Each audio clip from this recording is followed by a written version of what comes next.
Welcome to Haunted Voice Channel. Before we get started, just a quick reminder, there are minimal ads in this video. If you enjoy the content, please hit the like button and subscribe. It really helps me create more stories for you. Also, I'd love to know where you're from and what time you're watching. I hope you enjoy the stories, and thank you so much for tuning in. Now, let's get started. The woods were always a place of comfort for me, an escape from the hectic demands of daily life. Growing up, I spent countless weekends camping with my family, so when I decided to take a solo trip to clear my head, it didn't seem like a big deal. I knew the routine: pack light, bring plenty of water, and always respect the wilderness. This time, I chose a spot deep in a national forest, far from any marked trails, somewhere I could get truly lost in nature. It was late October, the air crisp, with the trees shedding the last of their red and gold leaves. I found a secluded clearing near a small stream and set up camp. There was no cell signal out here, but that was exactly what I wanted. Isolation, time to think, and nothing but the forest to keep me company. For the first day, it was perfect. I hiked around, gathered firewood, and spent the evening by the campfire, listening to the wind rustling through the trees and the occasional call of an owl. But as the sun dipped below the horizon, a strange sensation settled over me. It was subtle, like a shift in the atmosphere, the kind that makes the hair on the back of your neck stand on end. I brushed it off as the typical unease that comes with being alone in the wilderness. After all, it's easy to get spooked when it's just you in the dark. But that night, as I lay in my tent, something wasn't right. At first it was small noises, twigs snapping, leaves crunching, the normal sounds of the forest at night. But they seemed closer, too close, like something was moving just outside the tent.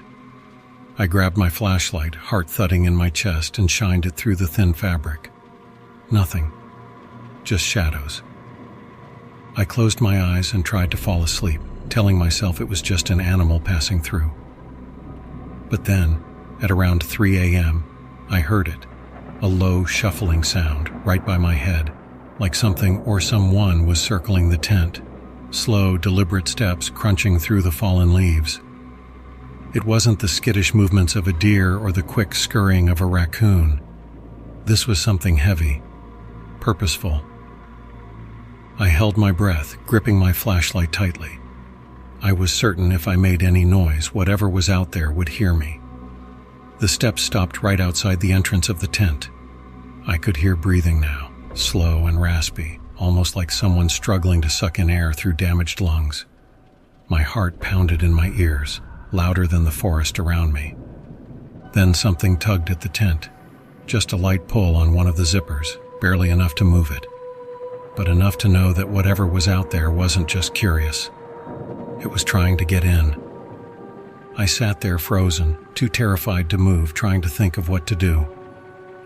I hadn't brought a weapon. I never felt the need for one out here. I was miles from civilization, and the closest thing I had to protection was the dull camp knife in my backpack. My mind raced through possibilities: a bear, a person, but something in my gut told me that this was neither. And then it spoke. Not in words, not really, but in a low, guttural growl that almost formed the sound of a voice. It was as if the forest itself had learned to speak, a twisted, unnatural mimicry of human speech. The sound sent chills down my spine. It didn't make sense. Nothing about it felt right. I clamped my hand over my mouth to keep from screaming. The thing outside circled the tent again, slowly, its steps dragging in the dirt, until it stopped at the back where the fabric was stretched thin. The tent wall sagged slightly as if something pressed against it from the other side. I could make out the vague outline of a figure, tall, impossibly thin, with arms that hung too long at its sides, almost dragging on the ground. It crouched low, its face now mere inches from where I was lying. I could feel it, not just physically but in my mind. A presence, ancient and malevolent. Something that had been here long before humans ever walked these woods. It whispered again, this time closer to language but distorted, garbled. "Come, out." It rasped, the words twisting in the air like they didn't belong to any living thing. My breath caught in my throat, my muscles locked in fear. I didn't dare move, didn't dare make a sound. For what felt like hours, it stayed there, crouched outside the tent as if waiting for me to answer. Then, without warning, the presence lifted. I heard it retreat, the slow, shuffling footsteps fading into the distance. The air in the tent was thick, suffocating, but I didn't move, afraid that if I did, it would come back. At dawn, I finally found the courage to unzip the tent and step outside. The clearing was bathed in cold, pale light, but there were no signs of anything unusual. No tracks, no disturbed foliage. It was as if the thing had never been there at all. But I knew better. The feeling of being watched hadn't left. The woods still felt hostile, like they were keeping something hidden, something just beyond my sight. I packed up in record time, not caring about breakfast or even the fire I had let die out. I needed to get out. The hike back to the trailhead took most of the day, and the entire time, I couldn't shake the feeling that something was following me, staying just out of sight, moving when I wasn't looking. As I reached the trailhead and finally stepped onto the dirt road that would lead me back to civilization, I felt a weight lift off my shoulders. The forest behind me seemed to breathe a collective sigh, as if it had let me go for now. But I couldn't forget what I'd heard. That voice, those words. A few weeks later, I did some research on the area just to try and make sense of it. I found old stories, local legends passed down by the indigenous people of the region. They spoke of the Wendigo, a creature born of the forest, a twisted spirit that mimics human voices to lure its victims deeper into the wilderness. They said it was always hungry, always hunting. I haven't gone camping since, and sometimes late at night I hear it again, that raspy voice, faint but clear, whispering just outside my window. Come out. I've always been one for adventure, but this camping trip took a turn I'll never forget. It started with me, my buddy Dave, and my younger sister Emily. We'd been planning a weekend in the deep woods for months, a place isolated enough that we could escape the chaos of everyday life. This area was known for its pristine beauty and the vastness of its untouched wilderness, perfect for our little retreat. But when we got there, things started to feel off. The first sign came before we even hit the trailhead. A park ranger flagged us down as we parked our car and unloaded our gear. He was an older guy with weathered skin and a grizzled beard that looked like it had seen more nights under the stars than any of us could ever imagine. You folks aren't thinking of heading up the ridge trail, are you? He asked, eyeing us with a kind of worry that immediately set my nerves on edge. We were, I replied. Why? Is there something we should know? He took a deep breath and looked at us, weighing his words. Listen, I've been working these woods for over 30 years, and there are some parts best left alone, especially at night. His eyes seemed to drift, almost as if he could see something that wasn't there. People go missing sometimes, they get lost, and sometimes they don't come back. We exchanged glances, part nervous, part excited. Dave smirked. We'll be fine, man. We've got maps, GPS, all the gear. The ranger's face didn't soften. Maps won't help you. GPS goes haywire in these parts. Just don't wander too far. And if you hear anything unusual, you turn right back. Understood? With a reluctant nod, we assured him we'd be careful, and we set off into the woods. At first, everything seemed normal. The air was crisp, birds were chirping, and there wasn't a single soul in sight. We reached a spot by the creek as the sun was beginning to dip below the trees and set up our tents. I was excited, but as the light faded, that uneasy feeling started creeping back. The first night, I woke up to a strange noise. It sounded like something, or someone, walking around our camp, shuffling through the fallen leaves. I poked my head out of the tent, but saw nothing. I told myself it was probably just a deer, maybe a raccoon scavenging for food, and went back to sleep. The next morning I found tracks in the mud near the creek. They were huge, way too large to belong to any animal I knew of. They looked almost like human footprints, but distorted, twisted, as if whoever or whatever had made them was walking on broken bones. I called Dave and Emily over, and their reactions mirrored my own unease. "This doesn't look right," Emily whispered. "What kind of animal could make tracks like this?" I didn't have an answer. All I knew was that something was watching us.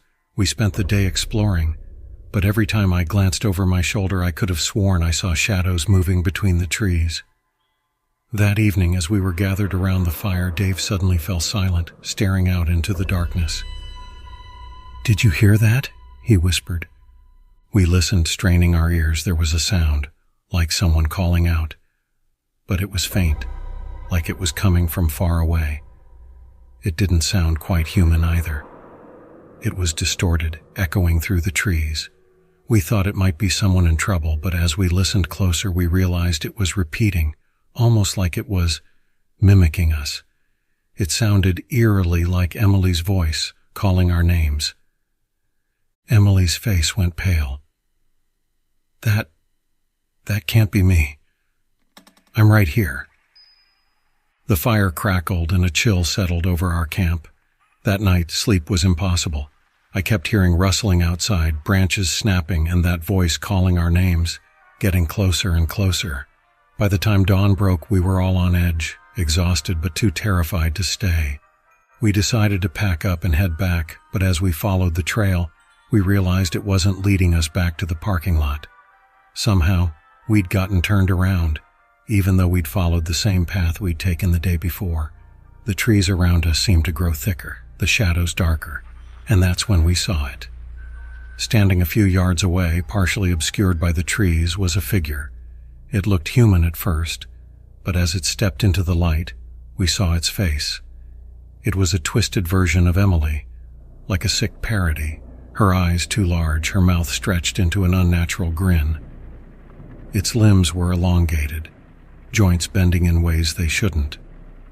We froze, and I felt a chill run down my spine as it mimicked Emily's voice perfectly. "Why are you leaving so soon?" it crooned, stepping closer. Dave let out a scream, and we turned and ran, crashing through the underbrush, no longer caring about finding the trail. We could hear it behind us, its footsteps heavy and relentless, that voice now blending with the sounds of the forest as if it were coming from every direction at once. Finally, we burst into a clearing and saw the ranger's cabin in the distance. We sprinted toward it, pounding on the door until he opened it, dragging us inside. "You saw it, didn't you?" he asked, locking the door and peering out the window. He told us we'd been lucky to make it back, that the creature was a skinwalker or something like it, a being that could wear the faces of others and lure people deeper into the woods where they'd never be found again. We spent the night in his cabin, too shaken to speak. By morning, he escorted us back to the parking lot, and as we drove away, I glanced back one last time, half expecting to see that twisted face watching us from the trees. As we reached the main road, Emily turned to me, pale and trembling. Did you see my backpack in the cabin?" I shook my head, confused. "No. Why?" Her face went white. "I saw it on that thing. The same one I lost in the woods. Before we saw it." My blood ran cold. Emily had never mentioned losing her backpack, but I knew exactly what it meant. Whatever that thing was, it had been following us long before we knew it was there, and somehow, deep down, I had the sickening feeling it wasn't finished with us yet. I took the job as a camp guide in Shadewood Pines because I needed a break from city life. The promise of fresh air, dense woods, and days of solitude was exactly what I was looking for. Little did I know, there are places where solitude becomes a curse, and silence isn't a sign of peace, but a warning. My first few weeks went by without much incident. I'd take groups of campers through the designated trails, pointing out landmarks and teaching them basic survival skills. It was a pretty routine gig until one weekend, a small group arrived with a particular request. They wanted to explore the old trails at the far end of Shadewood, trails that had been closed off for years. They'd read online about the unsolved disappearances and wanted to experience the thrill of it all. I was reluctant, but they were persistent. They weren't the first to ask, but most people were satisfied when I told them that area was restricted. These guys, though, they didn't back down.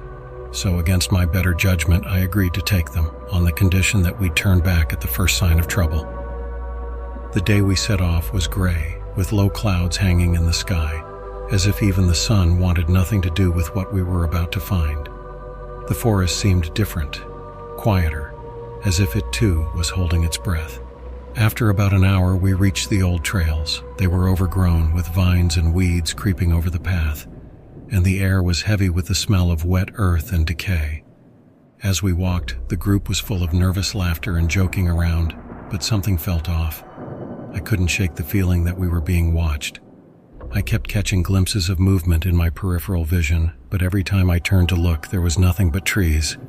We came to a small clearing, and that's when we found the cabin. It was old, far older than it should have been, with walls covered in moss and a roof that sagged under the weight of decades of neglect. There was no record of any cabin in these woods, but there it was, standing silently among the trees like it had always been there, waiting. One of the campers dared me to go inside. I hesitated, but they wouldn't let it go, so I reluctantly stepped up to the door. It creaked open with a sound that made my skin crawl, and inside the air was thick and stale, carrying a smell that was almost metallic. The walls were lined with faded, torn wallpaper, and there was a strange symbol carved into the floor, a circle with lines intersecting in odd patterns, like a spider's web. The others followed me in, their flashlights casting shadows that seemed to flicker and move on their own. One of the campers, Jake, knelt down to inspect the carving on the floor. He traced his fingers along the lines, and as he did, a low rumbling sound echoed through the cabin. The air seemed to vibrate like a tuning fork struck somewhere deep underground. Then we heard it, a voice, soft, almost a whisper, coming from the corner of the room. It was a woman's voice, singing a melody that felt ancient, haunting.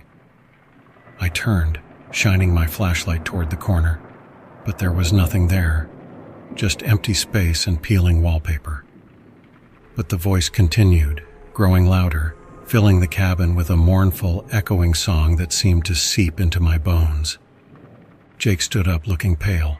"We should go," he said, and for once, everyone agreed.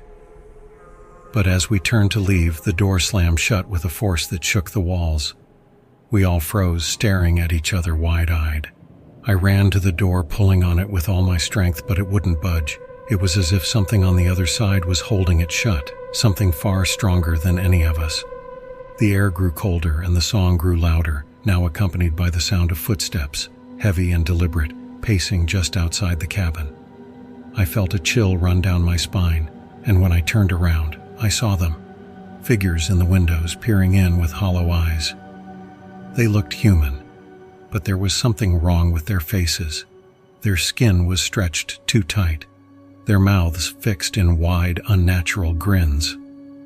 One of the campers, Sarah, started screaming, and that's when the walls began to move. I swear they were shifting, closing in on us, as if the cabin itself was alive, determined to swallow us whole. I grabbed a chair and smashed it against the window, but the glass didn't break. It was like hitting solid stone. The footsteps outside grew louder, circling the cabin, and the air filled with a foul stench, like sulfur mixed with decaying leaves. I tried the door again, and this time it gave way, swinging open with a violent force that nearly knocked me off my feet. We didn't waste a second.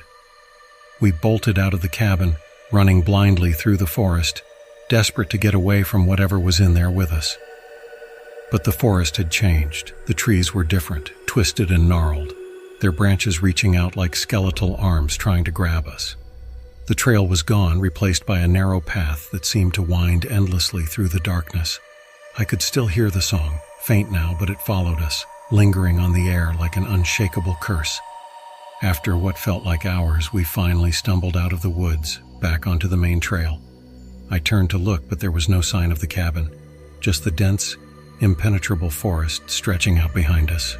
We were exhausted, covered in scratches and bruises, but we were alive. We made it back to the campsite, but the look in everyone's eyes told me we all shared the same fear. We hadn't escaped the cabin. Not really. The campers left the next day and I never saw them again. I tried to report what happened, but no one believed me. They said the old trails were a myth, that there was no cabin out there. But I know what I saw. We all do. Sometimes when I'm out on patrol, I hear that song again, faint and distant, carried on the wind. I tell myself it's just my mind playing tricks on me, but deep down, I know better. The cabin is still out there, hidden in the depths of shadewood pines, waiting for the next unlucky soul to wander off the path. And if you ever find yourself near those woods, remember this: don't go looking for what you're not meant to find. Because in shadewood pines, some doors once opened never really close. I'll never forget that night in the woods. I'm no stranger to camping. I've spent countless nights under the stars, huddled by a fire, listening to the sounds of the forest. But this time, something was different. I felt it the moment I stepped out of my truck and took a deep breath of pine-scented air. There was a heaviness, like the woods were watching me, waiting for me. I'd decided on a remote spot this time, far from any trails, way off the beaten path. It was perfect, I thought. The more isolated, the better. I wanted peace, away from the constant hum of the city and, honestly, away from people. But as I trekked further into the trees, I noticed that there were no sounds, no birds, no rustling leaves, just silence, thick and unnerving. I shook it off, blaming it on the early autumn chill that seemed to bite through my jacket. Setting up camp didn't take long. I pitched my tent, gathered firewood, and soon had a small fire crackling. The warmth was comforting, but the silence remained, pressing in around me like an invisible force. I tried to distract myself, cooking a quick meal over the fire and convincing myself that it was just nerves. Maybe I'd just forgotten how quiet it could get out here. But then I noticed something odd. On the edge of the firelight, just beyond where I could see clearly, shadows seemed to move. Not the natural shifting of trees, but something else. Something that felt alive. I froze, staring into the darkness, my heart pounding in my chest. I couldn't see anything, but I felt it. Eyes, watching, waiting. I swallowed hard, forcing myself to look away, to shake off the creeping dread inching up my spine. I decided to call it a night, climbing into my tent and zipping myself in tight. I figured it was just my mind playing tricks on me. After all, I was alone out here. Or so I thought. It must have been around midnight when I woke up to a low growling noise just outside my tent. It was deep and guttural, unlike anything I'd ever heard. My blood ran cold, and I lay there, barely breathing, straining to hear more. I wanted to believe it was just a coyote or a wolf, but the sound was too strange, too purposeful, like it knew I was inside. I reached for the flashlight by my side, gripping it tight, and slowly, carefully, unzipped the tent just enough to peek out. At first, I saw nothing. The fire had died down to embers, casting an eerie red glow over the camp. Shadows danced, flickering in the faint light. And then, there it was. Just beyond the fire, a hulking shape moved, crouched low to the ground. It was tall, too tall to be a wolf, and it stood on two legs, like a person. But it wasn't a person. Its body was covered in matted fur, with limbs that were too long, bending at unnatural angles. Its face was a twisted snarl, more animal than human, but there was a glimmer of something intelligent in its eyes. They were bright and reflective, like a predator's, staring right at me. I ducked back into the tent, heart racing, trying to make sense of what I'd just seen. There was no mistaking it. That thing was no animal. I thought of the stories I'd heard, tales of creatures that roamed these woods. Skinwalkers, dogman, cryptids that defied explanation. I'd laughed them off as myths, but now, huddled in my tent, I wasn't so sure. I stayed perfectly still, listening as the growling grew louder, closer. I could hear it sniffing around the tent, pacing back and forth, the sound of claws scraping against the ground. I held my breath, praying it would lose interest and leave. But then, with a sudden violent movement, the creature slashed at the tent, ripping it open with one swipe. I scrambled backward, trying to put as much distance as I could between me and the gaping tear, but there was nowhere to go. The creature leaned in, its face inches from mine, and for a moment we locked eyes. I felt paralyzed, unable to move, trapped in its gaze. And then, just as suddenly as it had appeared, it turned and vanished into the trees, as if something had called it away. I could hear the crunch of leaves as it retreated, the growling fading into the distance. I didn't move for a long time, too terrified to even breathe. When I finally mustered the courage to crawl out of the ruined tent, I saw that the fire had reignited, burning brighter than before. I approached it cautiously, and that's when I noticed something even more disturbing. Across the campfire, standing just beyond the edge of the light, was a park ranger. He wore the usual green uniform and wide-brimmed hat. But there was something wrong. His face was expressionless, his eyes hollow, almost vacant. He stood perfectly still like a statue, watching me. I called out to him, desperate for help, but he didn't respond. He just kept staring, unblinking, his mouth twisted into a half-smile that sent chills down my spine. And then, in a voice that was barely a whisper, he said, "You should leave. Now." I didn't need to be told twice. I grabbed my things, or what was left of them, and took off, stumbling through the darkness. I didn't stop, not even when I heard footsteps behind me, echoing my own. I didn't dare look back. I just ran, pushing through the underbrush until I finally reached my truck. I jumped in, locking the doors, and drove away as fast as I could, not daring to glance in the rearview mirror. I thought that was the end of it, but as I reached the main road, headlights flashed behind me. Another car. I slowed, relieved, thinking it might be another camper or a ranger. But as the car pulled up beside me, I glanced over and saw the same ranger, the same hollow eyes, staring back at me. His face was still, that same unsettling smile on his lips. I slammed on the gas, leaving him behind, but even now I can't shake the feeling that he's still out there, watching, waiting. So if you ever find yourself deep in the woods, far from anyone else, remember this. Some things aren't meant to be found. Some creatures aren't just legends, and some people are not what they seem. I've always been drawn to the quiet solace of the woods, the peaceful escape from the city's chaos. So when my friend Rachel suggested a camping trip deep in the Pine Barrens, I jumped at the chance. It was supposed to be a weekend of relaxation, away from screens and obligations, just the two of us and the towering pines. We arrived in the late afternoon, parked the car at a deserted trailhead, and hiked for miles into the thick forest.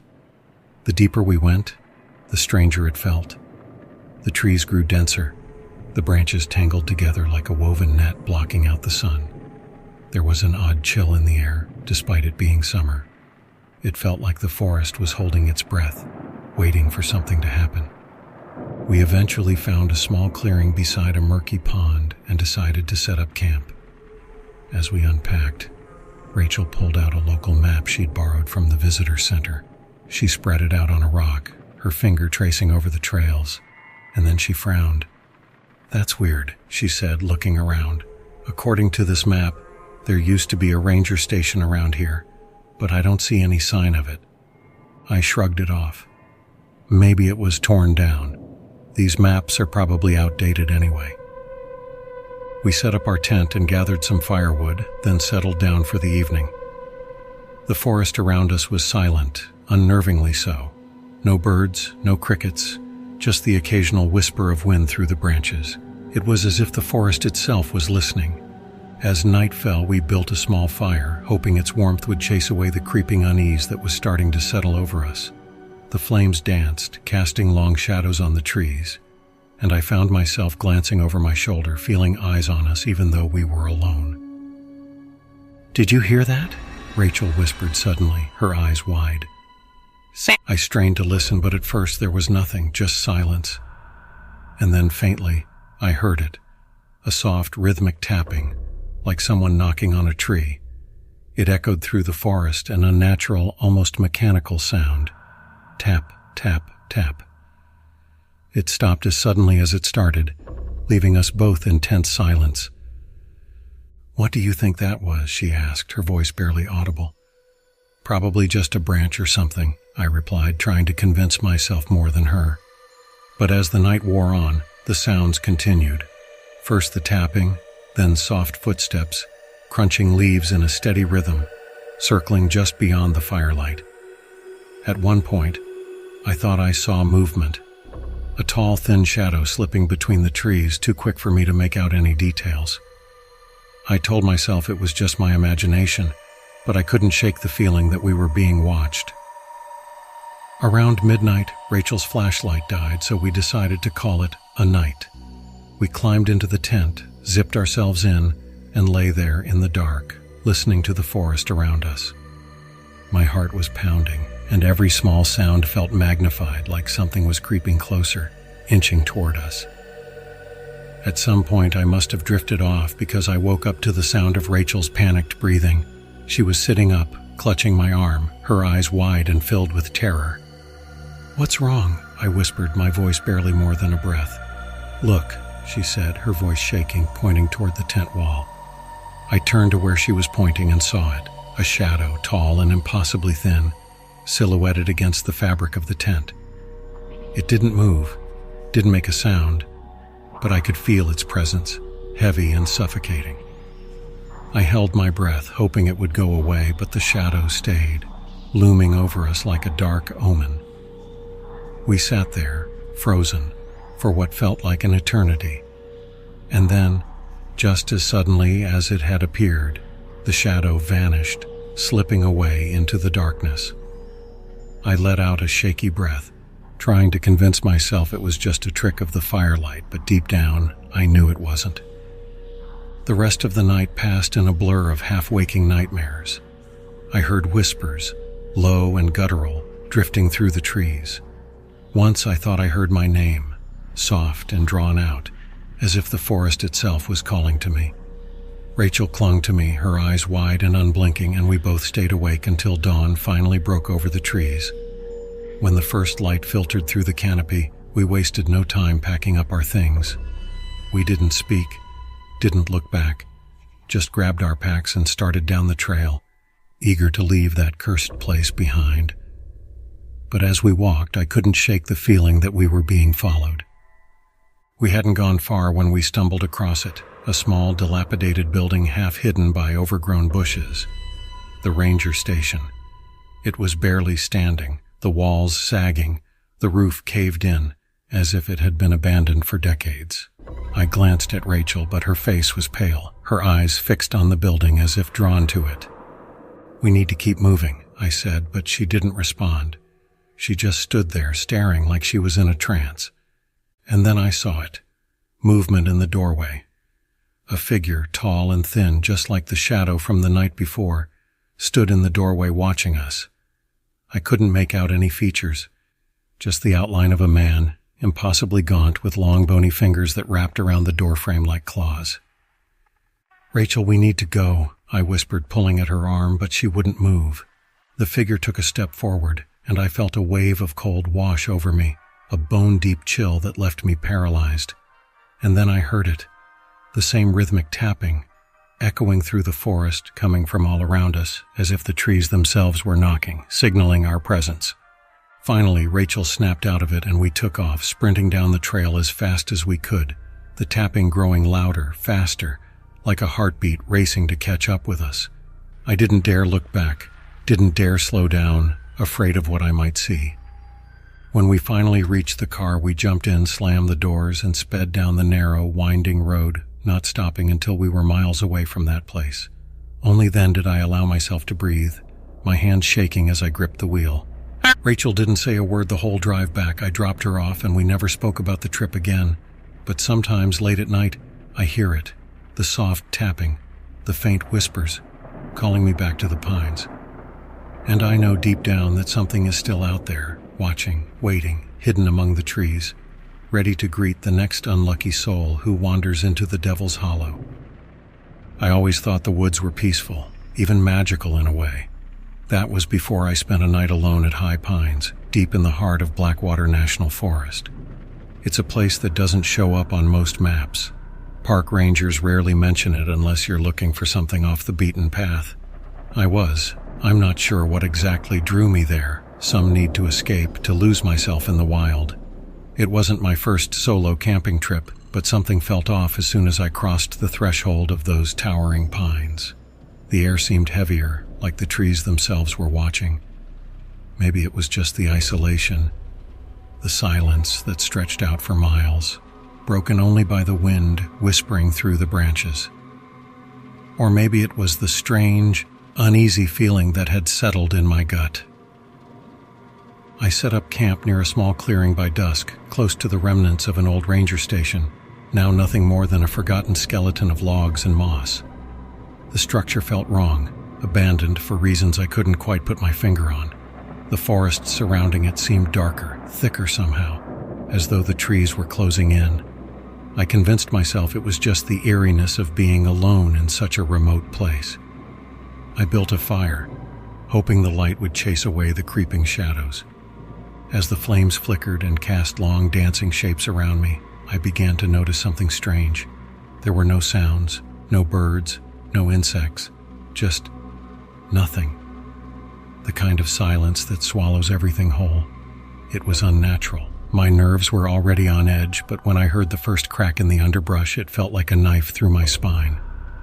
Probably a deer, I muttered to myself, but my voice sounded hollow, almost absurd in the suffocating quiet.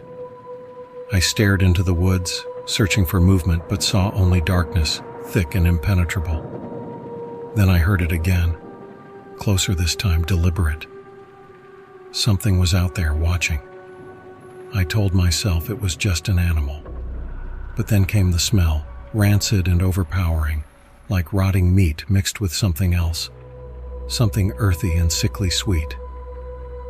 I gagged, covering my nose, and stepped closer to the fire, my eyes darting between the trees. My mind raced, conjuring images of wolves, bears. But none of them explained the smell, or the sense of being hunted. I heard a low growl, almost too soft to catch, but there was no mistaking it. It wasn't human, and it wasn't like any animal I had ever heard. My heart pounded in my chest as the sound circled the camp, moving too fast, too deliberately. I grabbed my flashlight, pointing it into the woods, but the beam seemed weak against the oppressive darkness. For a moment, I thought I saw something. A tall, hunched figure, its eyes glowing faintly in the distance. But as soon as I focused on it, it was gone, swallowed by the trees. The growling stopped, replaced by another sound, something far more disturbing. Laughter. But it wasn't right. It was distorted, mimicking the sound of human laughter, but with a jagged, inhuman edge. It echoed around the clearing as if the forest itself was mocking me. I grabbed my hunting knife, backing up until I was almost inside the old ranger station. The structure groaned under my weight, as though it resented my presence, but at least it felt like a barrier. The laughter continued, growing louder, more maniacal. Then it stopped, replaced by a voice, my voice. It called out to me, repeating my name slowly at first, then faster, more urgent. But there was no mistaking it. It was my own voice, calling from the woods. A cold chill swept through me. I stumbled back, knocking over a rusted lantern. My voice, how was that possible? I couldn't move, I couldn't breathe. I just stood there, frozen as something large moved just beyond the tree line. I didn't want to see it, but I had to. My flashlight flickered, catching something massive standing upright. Its eyes glowed an unnatural yellow, and its face. It was wrong. The features twisted, stretched, somewhere between human and animal. Its body was covered in matted fur, but its skin, where visible, was slick and pale, as though it had never seen sunlight. And then it smiled. I swear it smiled. A wide, toothy grin that split its face unnaturally wide. The smell returned, stronger this time, and I gagged again. The creature began to move, but not towards me. Instead, it circled the clearing, faster and faster, making no sound except for the crunch of twigs beneath its heavy, clawed feet. I ducked into the ranger station, barricading myself behind the splintered door, hoping the flimsy structure would hold. I could hear it outside, pacing, laughing again, mocking me. And then it stopped, as though it had lost interest. I held my breath, straining to hear, but there was only silence once more. Hours passed. The fire outside had died to embers, and I finally dared to peek through a crack in the wall. The clearing was empty, save for the shadows of the trees. That's when I saw it, not the creature, but something worse. A figure in the distance, walking slowly through the trees. It looked human, almost, but its movements were jerky, unnatural. As it came closer, I recognized the clothes. It was a park ranger's uniform. I almost laughed with relief, thinking maybe help had come. But as it stepped into the moonlight, I realized my mistake. Its skin was ashen, its eyes hollow, and its mouth was stretched wide in that same horrifying grin. It raised one skeletal arm, beckoning me forward. And then I heard it, my voice coming from its throat. "Come here," it said. "You're safe now." But I wasn't. When I turned to run, I tripped over something on the floor. I scrambled to my feet, shining the flashlight on the object. It was a rotting park ranger's hat, covered in dried blood. Beneath it was a pile of bones, still dressed in the tattered remains of a uniform. That's when I understood. The thing in the clearing wasn't just mimicking voices, it was wearing faces. I never saw it again after I fled the woods that night. But I hear stories from time to time.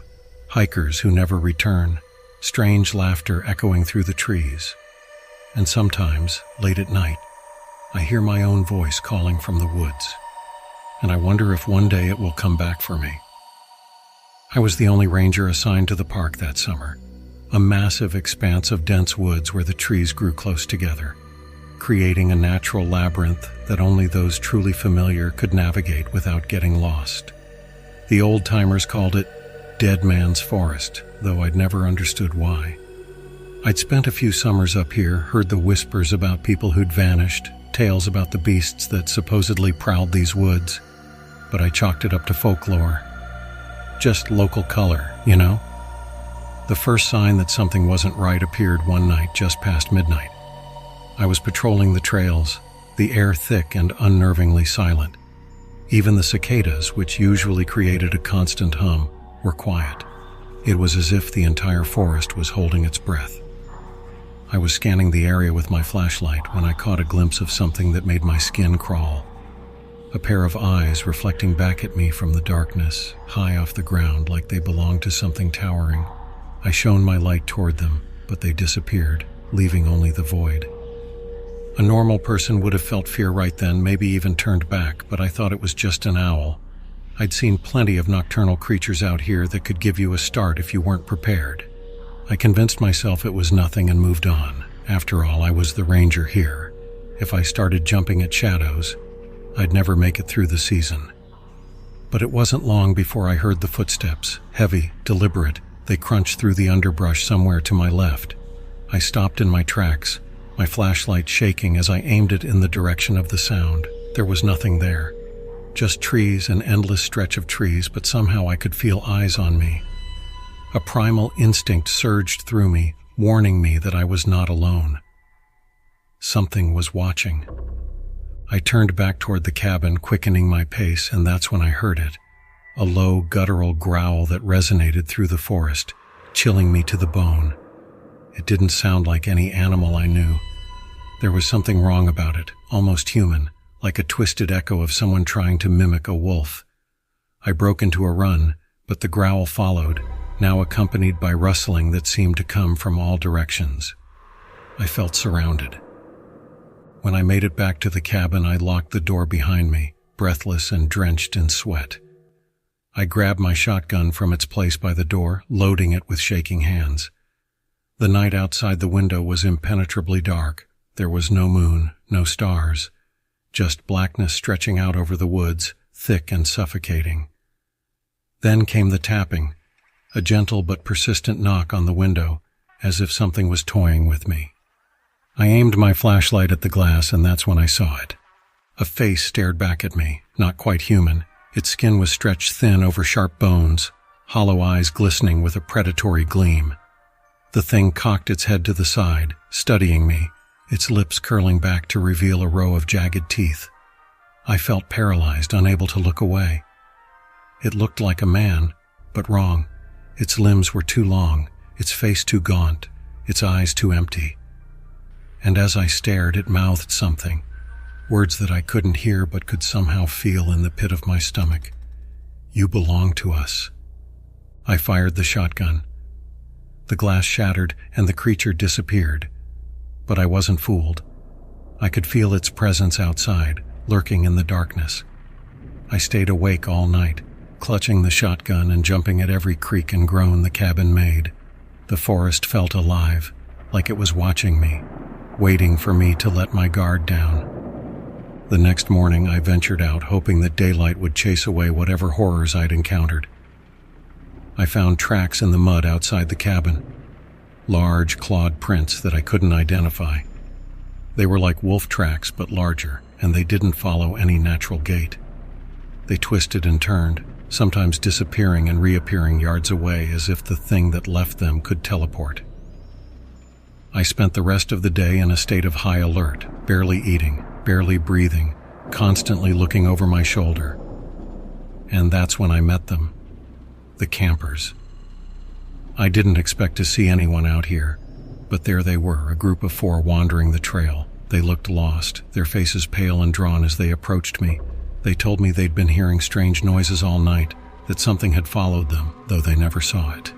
I offered to escort them back to their car, figuring that if I was with them, at least I wouldn't be alone. As we walked, they asked me if I'd seen the shapeshifter. I told them it was just an old legend, but they insisted they'd seen it. A creature that could take on the appearance of a man, a wolf, or even blend into the shadows. They said it mimicked voices calling out to them in familiar tones.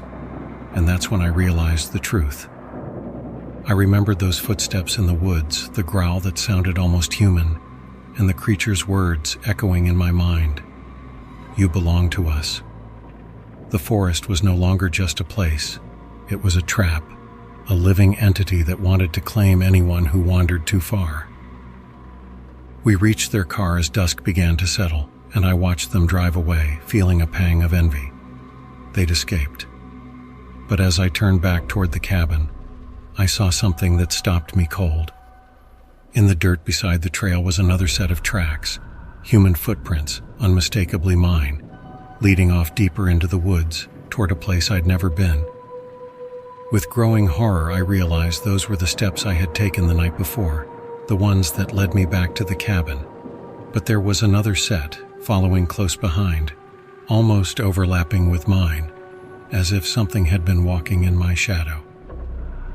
I felt a chill run down my spine as I remembered what the campers had said. The creature wasn't just a predator, it was a hunter, tracking its prey by blending into their lives, mirroring them. And then, like a twisted revelation, it hit me. I had never been alone out here. When I stepped back into the cabin, I heard my own voice call out from the darkness behind me, "You belong to us." And in that moment I knew I wasn't the only ranger assigned to this forest. I was merely the latest one who thought he was. It was supposed to be a perfect weekend, a chance to escape the city, breathe some fresh air, and get lost in the wilderness. I hadn't been camping in years, and when my buddy Tom suggested we head out to Lake Orenda, I jumped at the chance. It was a secluded spot, about an hour's hike from the nearest road, surrounded by dense forest. The kind of place where you could forget the rest of the world existed. We arrived in the late afternoon, just as the sun was starting to dip behind the trees, casting long shadows across the ground. The lake was pristine, the water so still it looked like glass, reflecting the towering pines that lined its edge. We set up camp near the shore, close enough to hear the gentle lapping of the water, but far enough from the thick woods that we felt exposed to the open sky. The first few hours were peaceful. We got a fire going, cooked up some food, and settled into our folding chairs, watching the last light fade from the horizon. The air was cool but comfortable, and the only sounds were the crackle of the fire and the occasional splash from the lake. As night fell, though, something about the place started to feel off. The air got heavier, and the forest around us seemed unnaturally quiet. It wasn't just that the usual nighttime sounds of insects and distant animal calls had faded. It was like the entire forest was holding its breath. Tom noticed it too. "You hear that?" he asked, his voice low, almost hesitant. I nodded, feeling a tightness in my chest I couldn't quite explain. "Yeah, it's too quiet." We sat there in uneasy silence, listening.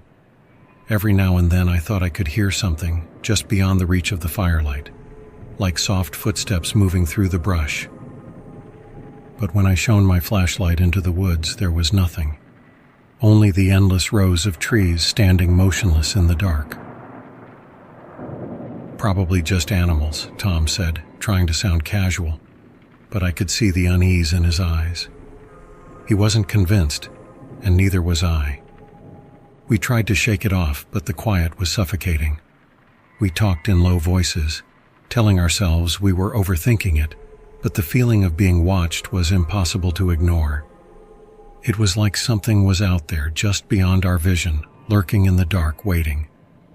Then came the smell. It hit us both at the same time, a sour, metallic stench that hung in the air like rotten meat.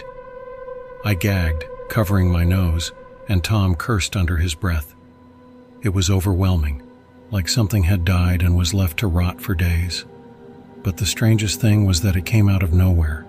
One moment the air was clean and fresh, and the next it was thick with decay. We stood up, both of us scanning the tree line, but again, nothing. No movement, no sound. Just the stench clinging to the air like it was taunting us. I reached for my flashlight, my hand shaking as I clicked it on and swept the beam through the trees. That's when I saw it. At first it was just a glimpse, a flash of white between the trees, low to the ground. It was quick, too quick for me to focus on, but it was there. I froze, my heart pounding in my chest. "Did you see that?" I whispered, barely able to get the words out. Tom was already standing beside me, gripping his own flashlight. "Yeah," he muttered. "What the hell was that?" We both stood there, staring into the darkness, waiting for it to appear again. For a long time, nothing happened. Then, just as I started to relax, it came back. This time it was closer. I couldn't make out details, but it was low to the ground, hunched and moving in a way that made my skin crawl, like it didn't have control over its limbs. The smell grew stronger, so thick I could taste it, and I realized with a cold shock that it was coming from whatever that thing was. We both stepped back, instinctively moving closer to the fire. My mind was racing, trying to figure out what it could be. A bear? Some kind of animal that was injured or sick? But deep down, I knew it wasn't an animal. The way it moved wasn't natural. "Let's get the hell out of here," Tom whispered, his voice barely steady. I nodded, not needing to be told twice. We started packing up our gear as quickly and quietly as possible, but the whole time I couldn't shake the feeling that whatever was out there was watching us. It hadn't made a sound, no rustling of leaves, no breaking of branches, just the overwhelming sense of something lurking. As we packed up, the smell faded, and the woods returned to their eerie silence. For a brief moment, I thought maybe it had gone, that we had scared it off. But just as I started to breathe easier, I heard something that made my blood run cold. It was a voice. Faint, barely a whisper, but unmistakable. It came from the edge of the woods where I had seen the thing moving. The voice was soft, like it was trying to coax us closer. It called out to us, both of us, using our names. "Tom, come here." "Ryan, don't leave." I froze, staring at Tom. His face had gone pale, his eyes wide with fear. "We need to go. Now." We grabbed our remaining gear and bolted, leaving the fire burning as we stumbled down the trail toward the car. The voice followed us, still whispering, still calling. growing fainter the farther we ran. When we finally reached the car, we threw our gear into the back and peeled out of there, not looking back. We drove in silence, the weight of what we had just experienced pressing down on us like a heavy fog. I haven't been back to Lake Orenda since, neither has Tom, but sometimes late at night I'll hear something outside my window, a faint voice calling my name, soft and inviting, and every time it smells like rot. I've always been a bit of an outdoors enthusiast. There's something about getting away from the noise of daily life, from people and technology, that brings me peace. That's why I decided to take a solo trip out to Silent Lake, a place deep in the wilderness that I had heard about only from whispers among fellow campers. A hidden gem, they called it. No marked trails, no phone signal, and no one around for miles. Perfect. The hike to the lake was longer than I expected. I set out early in the morning, but it wasn't until late afternoon that I caught the first glimpse of the water through the thick trees. The lake lived up to its name. Still and silent, the water was smooth as glass, reflecting the sky above like a mirror. Not a ripple, not a breeze. It was unnerving, but beautiful in its own way. I set up camp on the shore just a few feet from the water's edge. The air was thick with the scent of pine, and the only sound came from the occasional chirp of birds and the soft crackle of my campfire. The lake was so quiet it almost felt oppressive, like the whole place was holding its breath. As the sun dipped below the horizon, the silence deepened. I ate a quick dinner, and as night closed in, I felt a creeping unease settle in my bones. I tried to shrug it off. Maybe I wasn't used to this level of isolation, but something about the stillness felt wrong. That's when I noticed the first strange thing. There were no stars. The sky above was clear, a dark velvet curtain, but no stars blinked through it. The moon should have been out too, but it was nowhere to be seen. The lake reflected nothing but blackness. I stared up, confused, feeling the oddest sensation that I was being watched. It was a ridiculous thought, of course. There was no one else for miles. But I couldn't shake it. That night I barely slept. The air was too still, the quiet too heavy. I kept hearing small sounds, the rustle of leaves, the snap of a twig. But every time I looked around, there was nothing. Just the same still dead lake. I woke early the next morning, hoping that the daylight would chase away the uneasy feeling that had taken root in my gut. But the moment I unzipped my tent, I froze. Footprints. All around my tent, circling it in wide, uneven arcs, were footprints. Bare feet, pressed deep into the soil, leading from the forest to the edge of the lake and back again. They weren't mine. I had worn hiking boots all day, and these were fresh, like someone had been walking around my camp while I slept. I stood there for a moment, staring at the lake. Its surface was just as smooth as the day before. No sign of anyone or anything near it. I wanted to believe it was some weird prank, that maybe I had stumbled into some other camper's territory without realizing it. But the longer I looked at the footprints, the less human they seemed. The toes were too long, the arch too high, the shape slightly off. I packed up my things quickly, deciding to leave as soon as possible. But as I stuffed my tent into my backpack, I glanced back at the lake, and I swear something was standing there. Not at the edge, but in the middle of the water. It was just a shadow at first, an indistinct figure barely visible through the early morning mist. It didn't move, didn't splash. It was just there, standing on the water like it belonged. I blinked, and it was gone. I didn't think twice. I grabbed my gear and started back up the trail, desperate to get away from that strange, suffocating silence. The hike back felt slower somehow. Every few steps, I had the unsettling sense that the path was longer than before, stretching out unnaturally in front of me. The trees loomed closer, their branches clawing at me like bony fingers.